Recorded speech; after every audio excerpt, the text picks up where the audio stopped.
E aí, pessoal, tudo bem? Hoje nós vamos estudar a voz passiva em inglês. A voz passiva em inglês, como em português, é uma maneira muito utilizada de comunicação. Ela sempre é utilizada quando você quer esconder o autor de alguma ação. Então você tem normalmente na organização de uma frase o sujeito, o verbo e o complemento. Na voz passiva, aquilo que é complemento passa a ser sujeito, tá ok? E aquele sujeito vai lá para trás, ele vai passar a ser o agente da passiva. E às vezes ele é omitido, às vezes ele é deixado de fora, quando não é interessante. Perfeito? Vamos observar o que é necessário para montar a voz passiva. Você precisa do verbo to be, mais o particípio, e isso vai resultar na voz passiva. Lembrem-se, sempre eu vou precisar do verbo to be, mais o particípio, resultando na voz passiva. O particípio é aquela terceira coluna de verbos, lembra? Verbos em inglês, normalmente você tem aquelas três formas que estão lá na tabelinha, não é? Presente, passado e particípio. No caso dos verbos regulares, o passado e o particípio são iguais, são formados com ed no final. É o caso, por exemplo, do verbo work. Passado, worked, ele recebe um ed, e o particípio passado também, worked, recebeu um ed. Agora, quando eu tenho um verbo irregular, por exemplo, clássico, né? Go, passado, went, e o particípio passado, gone. Então, é esse gone, é a terceira forma que eu vou usar. Ou então, um outro verbo que não muda de forma, por exemplo, cost, é o verbo custar, passado, cost, e o particípio passado também é cost. Então, eu vou precisar do verbo to be e mais o particípio passado, aquela terceira forma do verbo em inglês. Vamos começar a observar some examples. Na voz ativa nós temos They manufacture a new car every hour. Eles fabricam um novo carro a cada hora. Eles é o sujeito. Manufacture é o verbo, fabricar. A new car é o objeto deste verbo. Manufacture está no presente. Por isso, eu vou usar o meu verbo to be também no presente. Esse a new car vai passar para frente da frase, ele vai ser o novo sujeito. Portanto, se eu mudar a frase de ativa para passiva, ficamos com A new car is manufactured every hour. Ou seja, um novo carro é fabricado a cada hora. Um novo carro é fabricado a cada hora. Esta é a passiva no presente. Is manufactured. O verbo to be está no presente. Num outro exemplo, The police arrest many criminals every day. The police arrest many criminals every day. Então, a polícia prende muitos criminosos diariamente. A polícia prende muitos criminosos diariamente. A polícia é o sujeito. Depois eu tenho many criminals, que é o objeto do verbo arrest. Eu vou inverter. O verbo arrest está no plural. E eu vou utilizar a voz passiva usando o verbo to be também no presente.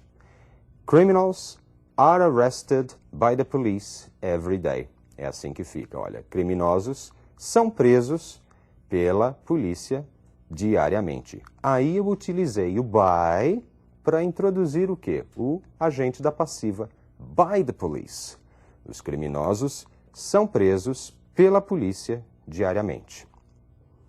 Um outro exemplo, They eat a lot of rice in China. They eat a lot of rice in China. Ou seja, eles comem muito arroz na China. Eles comem muito arroz na China. O verbo eat está no presente. Portanto, eu sei que na passiva, o meu verbo to be também estará no presente. O a lot of rice é o objeto desse verbo, ele passa para frente. Então fica A lot of rice is eaten in China. Muito arroz é comido na China. Muito arroz é comido na China. O verbo eat tem como particípio passado eaten. Na frase original, ele está no presente, eat. Portanto, o verbo to be também fica no presente, is. E ele está seguindo o novo sujeito, ou seja, o sujeito da passiva. A lot of rice is. Vocês viram, então, que quando o verbo da frase ativa está no presente, o verbo to be da minha frase na passiva estará no presente também. E assim por diante. Vai acontecer uma mudança no passado. So, let us see this change. Vamos ver essa mudança. They interrupted our conversation. Eles interromperam nossa conversa. They interrupted our conversation. Eles interromperam nossa conversa. Interrupted é um verbo regular, ele tem o ed no final. They interrupted. Portanto, eu já sei que o meu verbo to be, na voz passiva, também será passado. Portanto, na voz passiva eu uso Our conversation was interrupted. A nossa conversa foi interrompida. Como interrupt é um verbo regular, tanto o passado quanto o particípio passado são iguais. Interrupted para o passado e interrupted para o particípio. Na ativa, they interrupted our conversation. Eles interromperam nossa conversa. E na passiva, our conversation was interrupted. Será que eu poderia utilizar aí o by them, por eles? Nossa conversa foi interrompida por eles? Veja, vai depender da relevância. Neste caso, uma frase dita como our conversation was interrupted, nossa conversa foi interrompida, é muito mais importante prestar atenção neste fato, que a conversa foi interrompida, do que propriamente na pessoa, que aí está indeterminada, um eles, na pessoa que causou isso. No próximo exemplo, mais um passado. They built a lot of new apartments last year. They built a lot of new apartments last year. Eles construíram muitos apartamentos novos no ano passado. Construíram. Built é o passado do verbo build. Já sei que o meu verbo to be, da minha voz passiva, vai estar no passado também. Invertendo o objeto para sujeito, temos a lot of new apartments were built last year. Muitos apartamentos novos foram construídos no ano passado. Eu estou enfatizando a construção desses apartamentos. Portanto, aí eu estou deixando o autor disso de fora, o agente da passiva de fora. A lot of new apartments were built. Também were está no plural, porque apartments é plural. Então, a lot of new apartments, muitos novos apartamentos, foram construídos no ano passado. Viram que, como nas frases ativas, o verbo pode estar no presente, no passado, no particípio, em qualquer tempo? Na voz passiva vai ser da mesma forma, não vai mudar, tá ok? Você vai ter voz passiva no presente, no passado, no particípio e assim por diante. So, let's see more examples. The Chinese have invented a new type of microprocessor. Os chineses inventaram um novo tipo de microprocessador. Como é um novo tipo de microprocessador, eu estou usando present perfect, have invented, indicando que é uma ação recente. Present perfect é o tempo da minha frase na ativa. Ao passar para a passiva, o verbo to be estará também no present perfect. Então, the Chinese have invented a new type of microprocessor. Esse a new type of microprocessor passa adiante e nós temos a new type of microprocessor has been, é o verbo to be no present perfect, has been invented by the Chinese. Um novo tipo de microprocessador foi inventado pelos chineses, ou acaba de ser inventado pelos chineses. No exemplo seguinte, temos The President has made dramatic announcements. The President has made dramatic announcements. O presidente fez anúncios dramáticos. O presidente fez anúncios dramáticos. Has made é o present perfect também, indicando uma ação recente. O presidente fez, ou acaba de fazer, anúncios dramáticos. Os anúncios dramáticos passam para a frente e viram sujeito.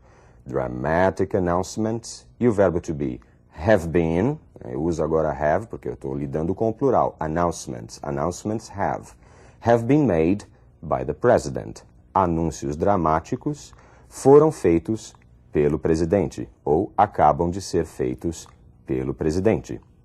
É uma questão de acompanhar, não é? A ativa estava num tempo, present perfect, e a passiva também para o present perfect. E aí, sempre que eu uso a passiva, eu tenho que prestar atenção em quem é meu novo sujeito. Porque na ativa, eu poderia ter o sujeito singular. The president has... Não era isso? The president has. Era o sujeito no singular. Quando eu passo o announcements para frente, vai ficar announcements have been. Então, the president has made, announcements have been made. E assim com todos os verbos que sofrem a mutação devido ao fato de serem singular ou plural. Perfeito? Now let us go to the future. Paul McCartney will write a new book. Paul McCartney escreverá um novo livro. Esta é a voz ativa, will write. Quando eu faço a passiva, a new book will be written by Paul McCartney. Um novo livro será escrito por Paul McCartney. Aí é interessante eu colocar por Paul McCartney, o agente da passiva, porque só a frase a new book will be written, um novo livro será escrito, não me diz muita coisa, ela fica incompleta, ela precisa de algo a mais para completar o sentido. Brazil is going to win the game. Brasil vai ganhar o jogo. Lembra? Is going to é o futuro, é uma forma de futuro. Na passiva, the game is going to be won by Brazil. O jogo vai ser vencido pelo Brasil. Aí também é interessante eu colocar o agente da passiva, porque o jogo será vencido. Vencido por quem? Ninguém sabe. No nosso caso, o jogo será vencido pelo Brasil. E ainda no continuous, they are making new plans. Eles estão fazendo novos planos. They are making new plans. Estão fazendo novos planos. Os planos passam para frente e nós temos new plans are being made. New plans are being made, ou seja, novos planos estão sendo feitos. Vimos então, até agora, verbos que têm um objeto só. Agora, e no caso de nós termos verbos com dois objetos, objeto direto ou objeto indireto, depois do verbo, como é que nós temos que proceder? Dá para fazer duas passivas em inglês. So, let us go and see them. Maria told me a secret. Então, Maria contou-me um segredo. Contou para mim é o primeiro objeto. E contou o segredo é o segundo objeto.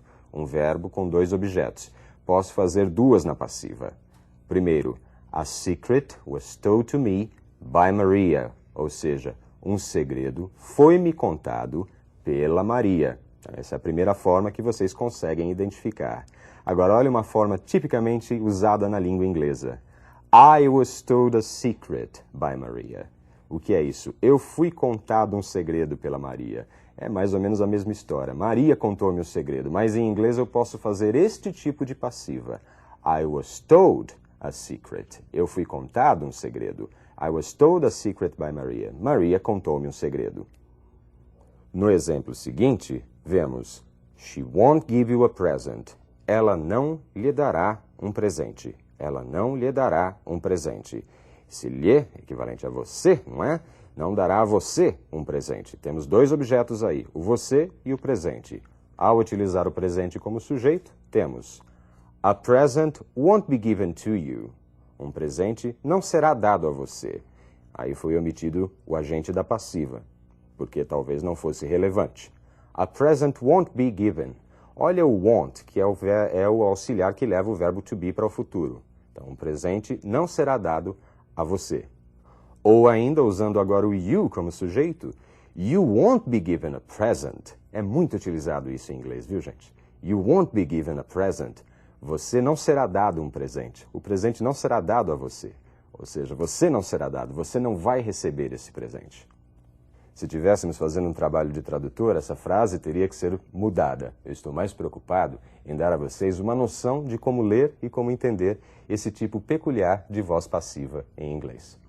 Bom, gente, eu acho que hoje vocês já tiveram bastante conteúdo. Agora é com vocês. Study hard. See you. Bye-bye.